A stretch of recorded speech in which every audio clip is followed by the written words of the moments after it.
Hey everyone, welcome to Lobby Talks by Atollo. My name's James Lemon, the founder of Atollo, and I'm really excited to introduce this event series once again. We go behind the curtains of the hospitality industry, chatting to leaders and mentors that inspire, love to share, and of course celebrate this fun and diverse world of hospitality that we are incredibly passionate about.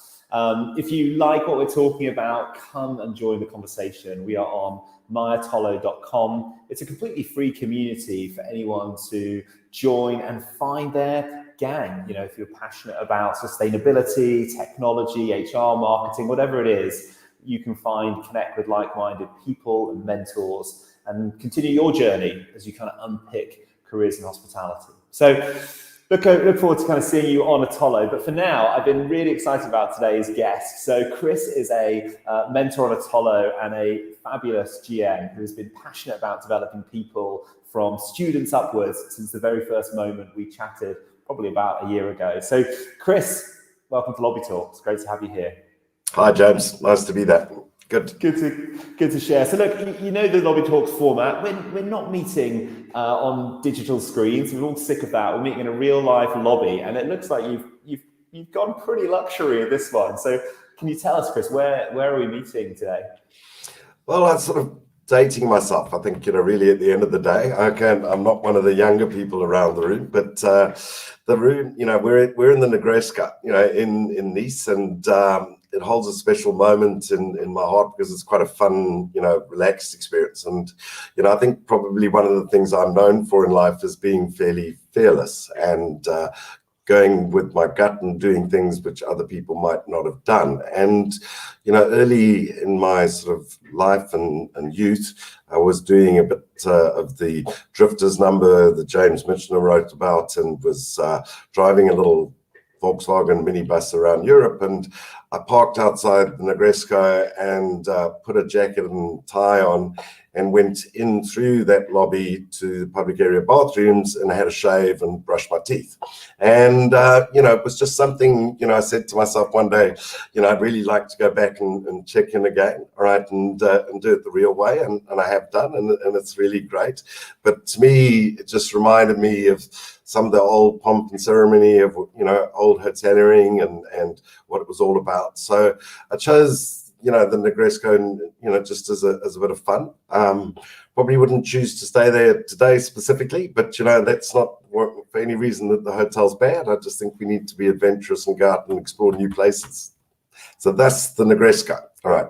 Yeah, did the same thing at the Carlton in Cannes, by the way. So it was a toss-up between the two. But I didn't get caught and I didn't get thrown out.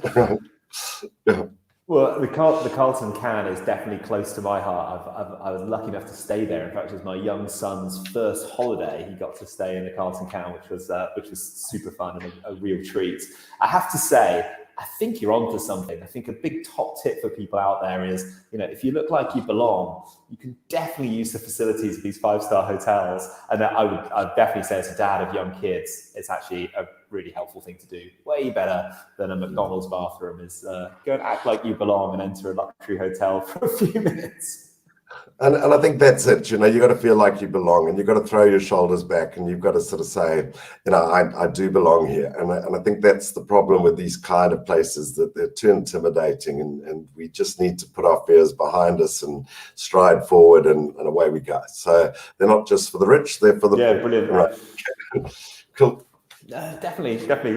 Accessible to all. The third space, if you like, in society. No, I love that. Well, look, Chris, I've really been looking forward to our chat, sitting here in this glorious lobby, and I know you've got lots you want to share, but let's start with you a little bit. Our first section we call, your career in 60 seconds, and I'd love to know, Chris. You've obviously got a broad career, and you've covered a lot of continents and brands, but I'm going to ask you to see if you can summarize it. Do you think you're up to the challenge? I'll definitely do my best, okay? But it's after sort of 40 odd years in it, it's only going to give a few seconds per spot. But yeah, just, I left the UK in 1972 as a 12-year-old and ended up at a fancy boarding school in Grahamstown. And my father sort of paid a lot of money to go there, and I was going to become a civil engineer and study.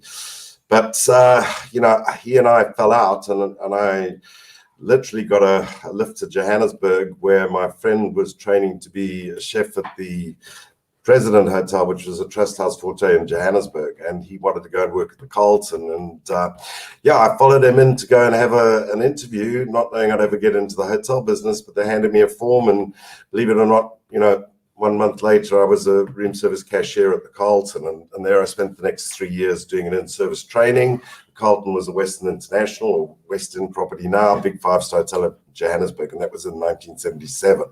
So after 3 years, I then became restaurant manager of a nice, a la carte restaurant in Edward Hotel in Durban, which was an old 5-star property in those days. Met a girl who was going off overseas and followed her to London, and spent the next 4 years traveling through Europe, sort of working in various different places. Ran with the Bulls in Pamplona, brushed my teeth in the Negresco and Cannes, ended up in Greece, spent 6 months on a kibbutz in Israel, 3 months down on the Sinai. I won't tell you doing what, but that was quite exciting. Went out to Australia, ran a restaurant on the Nautilus called Nautilus in Port Douglas on the Barrier Reef, came back through Hong Kong, and then came back to South Africa and went back to work at the Edward for 7 years. And 5 years of that was sort of working my way up from sort of being assistant F&B through to the assistant general manager. After 5 years, they sent me off to Cornell University, and I did the summer school program out in New York State at Cornell, and came back, having signed a 2-year contract.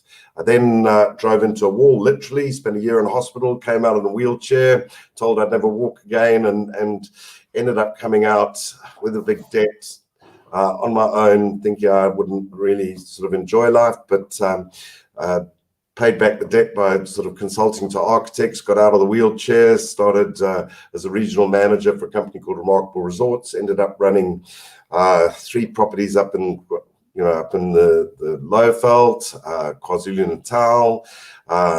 Then after 5 years, sort of pretty much got back to my normal self. I played golf. I had that goal just to become a single handicap golfer again. And so after sort of 5 years of being told I'd never walk, I literally, was walking, playing single handicap golf, and running hotels again. And I felt I deserved a break, and went home to where my parents had a farm for 6 months, and I became a farmer. My father threw me out, said I was getting too, sort of grumpy, stuck out of there, and went back to the Edward where I had the accident. And I met my current wife there again. And from there, she was transferred to Cape Town, and I became GM of the V&A Hotel on the waterfront, where I spent the next 3 years, and then went over to the UK, and I was events manager for Slaley Hall for 3 months cycle while I got a position as general manager at Browns Oval Hall in rugby, then went to Botley Park in Southampton. So I spent sort of 4 years and turned the century in the year 2000 in the UK, came back to South Africa in 2001, opened a boutique hotel in Cape Town, went with the group as a head office position on culture and training and development, which is my real passion. Realized I was probably knocking my head against a brick wall, because if I didn't sort of run the business myself, it was difficult to take the culture. Told the MD that I was going to go and run the Peninsula, and I was going to turn my dream into a reality. And I've been here for the last 16 years, and I've been shaking the earth. That's it. And all by 27. By 27. Chris, I have to say, you didn't even try and do that in 60 seconds, did you? I don't know. I didn't know. I tried to do it. I didn't know what it was. I don't know even how long I spoke for, but I just know I was waffling. But there was a lot I could add in, I'm sure. I want to dig into those stories a little bit in the rest of the session. But no, I mean, honestly, I definitely couldn't stop you. I think a real story of traveling the world, really using hospitality to have some brilliant experiences. Also sounds like some pretty horrific experiences as well, and overcoming a lot of adversity. So what a great story. I mean, goodness, I'm sure when you started all of that, or you were even halfway through it, you probably weren't planning kind of where you are now. But absolutely, here you are running your own hotel, which is awesome. But I want to dig into our next section. We call it Good Day, Bad Day. And Chris, I don't even know where you're going to start, but out of all of those experiences, can you pick an amazing day and walk us through it? And can you pick what's been a really tough day and walk us through it? I'll let you figure out which one to start with. Okay, I think, the good days, I mean, really, I'm such a positive individual, and every day I wake up, my day is going to be the best day. And I think you have to tell yourself that. But the day that I remember so well was after having had the car accident, coming back off from the farm after I'd sort of been told I'd never walk again, and starting work at the Edward again in the position that I left. And as I had started and was going into the lift, my current wife walked into the foyer, and she'd been national training manager for Elizabeth Arden in those days, and she walked up to the concierge and said, "Wasn't that Chris?" And he said, "Yes, madam, that's Chris. It's a miracle. They don't call his surname Godenir for nothing." And she called me up, and I came down and had a drink, and that day I remember as being the beginning of the rest of my next stage in life, which has been really the new Chris, the Chris you see today, the one that isn't all ego, all about the luxuries and sort of so on, and really just I remember that really specifically well. So so that was a great day for me. So going back to work after sort of, I was 35 years old after having an accident at 30 and starting all over again. My worst day was probably the first month I was in the hotel business, and I was a cashier in room service at the Carlton. It was a 400 bedroom hotel, and they'd delayed a jumbo, and they booked 400 passengers in at midnight and gave them a dinner voucher for what was then 50 Rand, which is a lot of money. And the only restaurant that was open was room service, and there was just me on the phones. There was one chef in the kitchen and 2 room service waiters, and we had to feed 400 people between midnight and 6 o'clock in the morning. And of course, they wanted to spend their 50 Rand voucher. And I can honestly say, I learned a lot out of that day. I had a lot of curses for managers that didn't sort of think out the box and open up banqueting rooms or do something. But, we tried to serve 400 meals through room service, the 4 of us. So, but I had people shouting at me, screaming at me, left, right, and center, but we survived, and we learned to live another day, and we came out of it. And I think that was the big learning curve. As much as I wanted to dig a big hole and dive into it and never come out, we did. There's always light at the end of the tunnel, and and we managed and kept it going, and that's it basically. Yep. Yeah, wow. I mean, that's just, both amazing stories. I think, look, to unpick the romantic in you, Chris, as meeting your wife was, thanks for sharing that personal story. But obviously I'm drawn to this crisis in your hotel, cancelled planes. I suppose, look, you go through that experience. What was it that you brought you back to work the next day? What was it that made you think, I won't throw in the towel and go and do something that's frankly slightly less chaotic, slightly less shouty, perhaps? Look, I think adrenaline is something quite special, and it's what gives us additional energy. And even though we were under an enormous amount of pressure, there was a great sense of achievement just having actually ended the day, and we were really proud of ourselves, And I think it was the pride, it was the adrenaline, it was that buzz. We didn't take it personally, and I think that's when you're young, you've got that.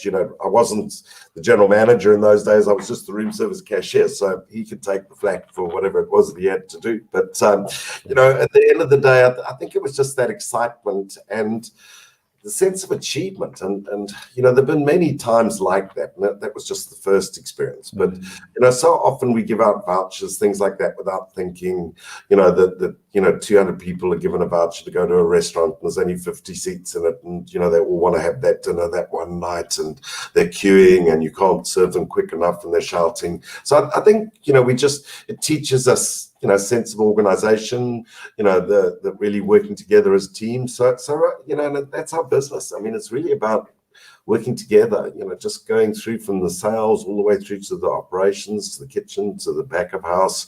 Everybody needs to come together, and there's nothing like the hospitality business to do that. Yeah.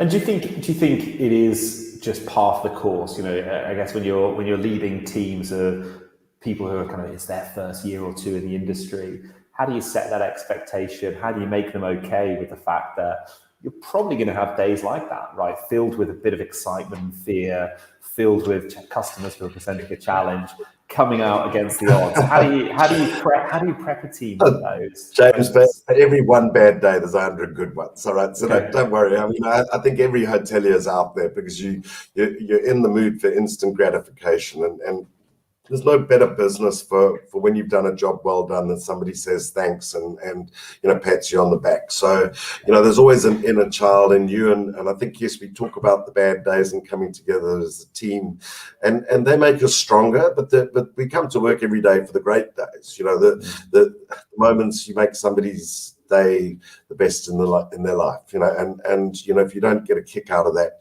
then you shouldn't be a hotelier.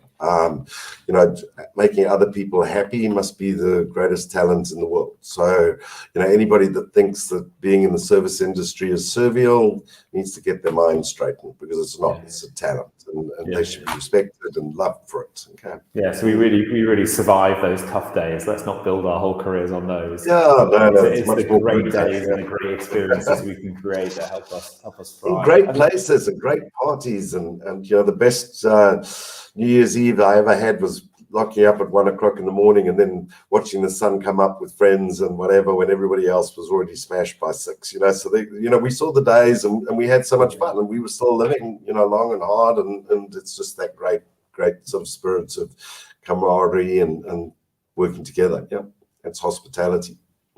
Yeah, no, you're right. I think look at its best. Yeah, exactly. It's the hospitality industry. You've got to get that energy from creating experiences for people and being hospitable. So you segued us quite nicely there, actually. So our next session is called Last Day on Earth, and obviously we never want to be too morbid, but if you did just have, Chris, one hotel, one restaurant, one event left in you, what experiences would you go after? Maybe start with hotel. Take us through it. Yeah, look, I mean, the hotel probably hasn't been built yet that I want to go to, but I can only sort of really talk on memories, and you don't realize I'm a romantic, and I've been married to my wife for 26 years, but I'd go back to Le Quartier Français, or Auberge Le Quartier, which is in Franschhoek. It's a really small boutique hotel with a really great restaurant, only about 16 rooms, really fairly modern, but sort of boutique, and everything's sort of very pleasant, quiet, settled in the mountains. It's got a really sort of quiet ambience about it, no rush, just really somewhere you can go and relax. So in all honesty, after having led a hectic life, I'm not in the mood for sort of rushing in Monte Casinos and those kind of places. So I'd like to sort of just sort of spend an evening, or in a quiet, really chilled, relaxed environment, with comfortable surrounds, and that would be Le Quartier Français in Franschhoek. Is as it was a Relais or Chateau property, and yes, it really is quite special. Do you want me to go on to the next slot? Yeah, go for it. The hotel, and then it was sort of more about what would be your last meal, and I think, having gone to Europe from South Africa, and although the world's changing, and probably the new food, the power foods, the vegetables and things like that, to me, I used to die for a New York cut sirloin, just rare, plain grilled, great French fries, green salad, tossed, great glass of red wine. That would be my last meal. I think maybe, as we get a little bit older and we watch how the world's changing, and maybe, meat isn't the way to go, and maybe they'll come up with something simple. But for the time being, I'm going to have to go with the New York cut sirloin.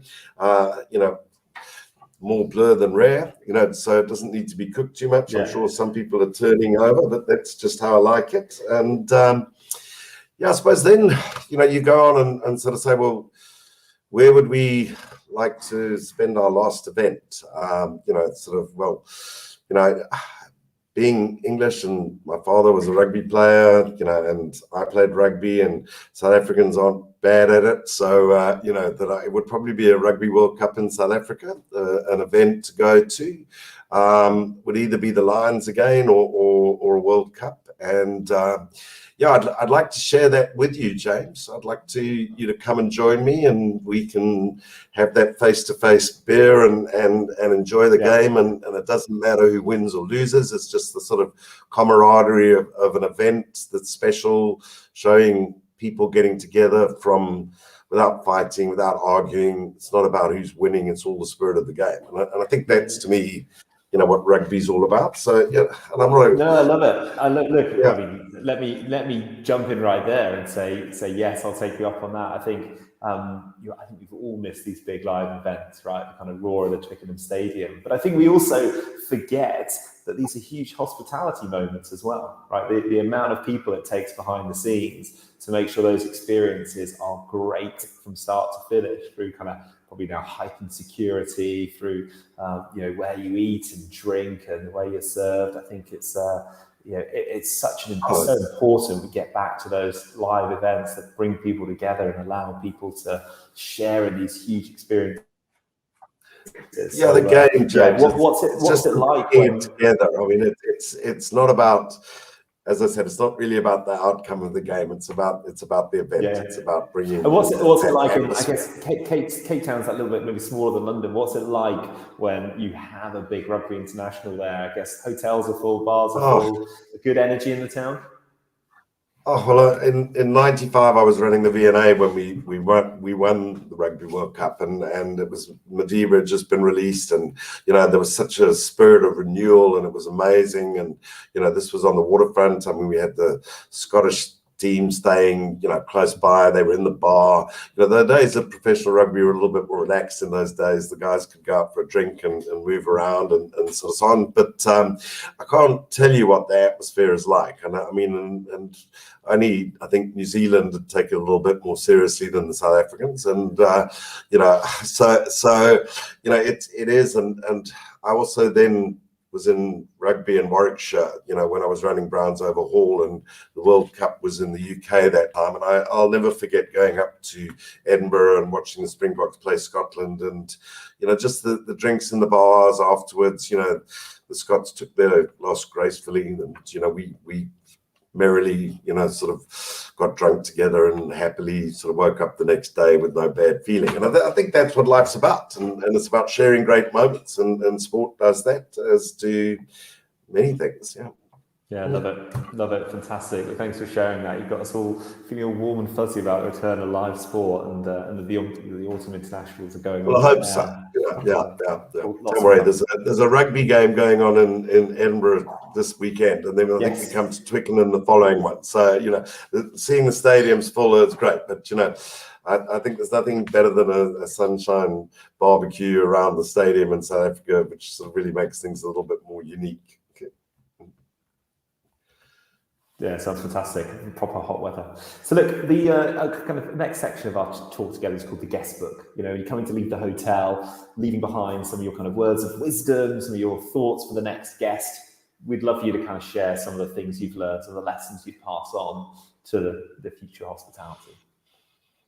Yeah, look, to me, I just love the new energy coming through of the youth today. I'm certainly not an old, style person who feels that we had the work ethic and they don't. Whatever, life has to be much more about balance, and I'm really embracing technology, but only to remove the bureaucracy so that we can actually really get some great hands-on guest interaction. So for me, the online check-ins, checking into the hotel just creates so much more opportunity for us to have a conversation, and I think we're in the hospitality business because we're supposed to be hospitable. So I'd far rather ask where you come from, than where you live. Where do you want to go? What do you want to do? And so have a conversation with our arriving guests. And honestly, the days of me being the receptionist, and being beneath the guest is not anymore true. We're all equal in life, and we need to be able to share our conversations. And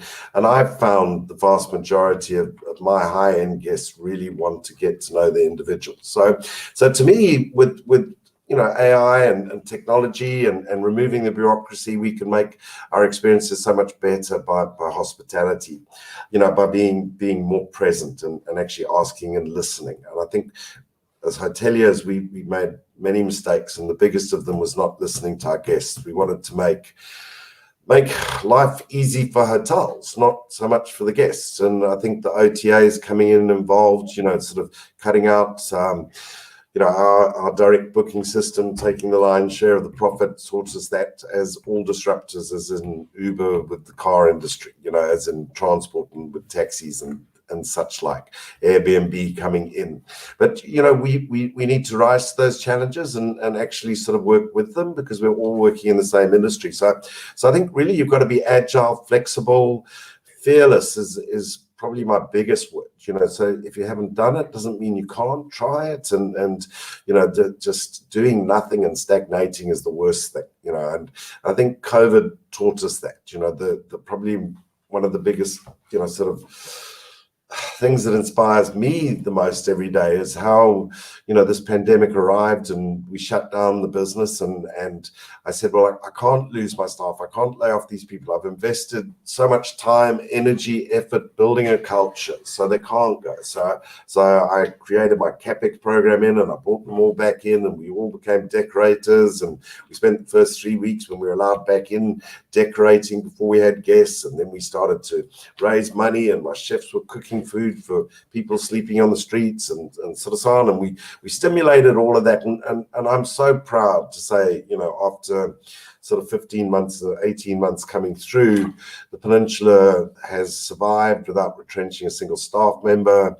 None of our staff ever lost any income. They all got increases, all got bonuses. They all stayed gainfully employed, and that was just by being flexible, by moving, listening, and just not falling into the gloom and doom of everything around us. We live in an amazing place, and today everywhere we look, it's global warming, it's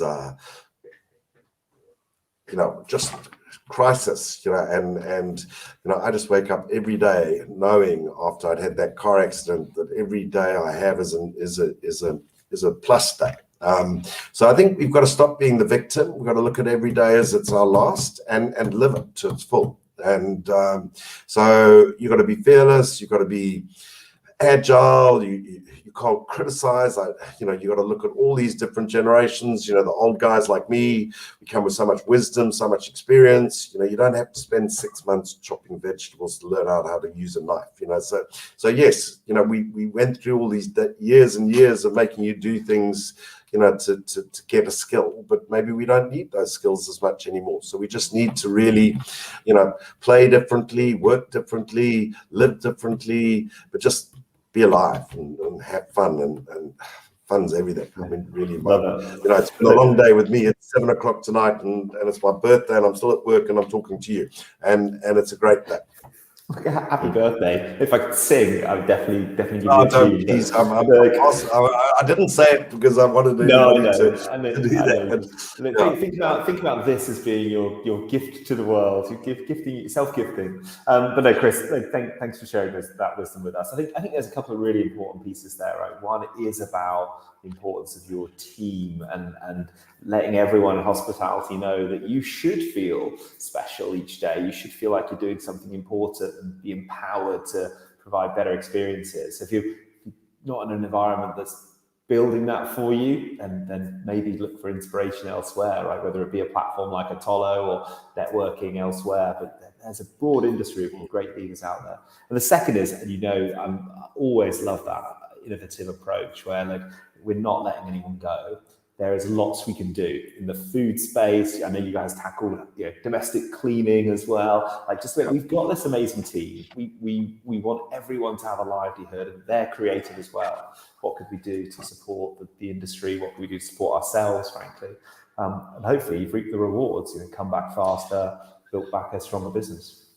But and the business is changing. It's really great. And these days, the youngsters, they can have 2 or 3 jobs. You can be more flexible in this business. I've got guys that work for me that sort of work 3 days a week in the restaurant. They make some good money, and then they go online and they do some social media stuff, and they're earning a good income. And we sort of sit there and say, well, where's your, we're wrong. sorry, they've got it. They've got it right. They've got much more balance. They understand what it is, where they go. They know what they need. They know what they want. And so we shouldn't be stuck with the old traditional styles of where we go, and 100%. I think just we need to be creative, have some fun. Perfect. Good stuff. Well, I've unfortunately let time run away with us a little bit, Chris, but I know we've joked before, we could definitely do this for hours, and I've really appreciated sharing some time with us. I'm sure you've also got birthday events to get off to as well. But look, a huge thanks from everyone at Tolo for all the mentoring that you do with us behind the scenes, for everything you contribute to the industry. It's been fab to have you share your journey with us today. Thanks for coming along. Okay. Cheers, James.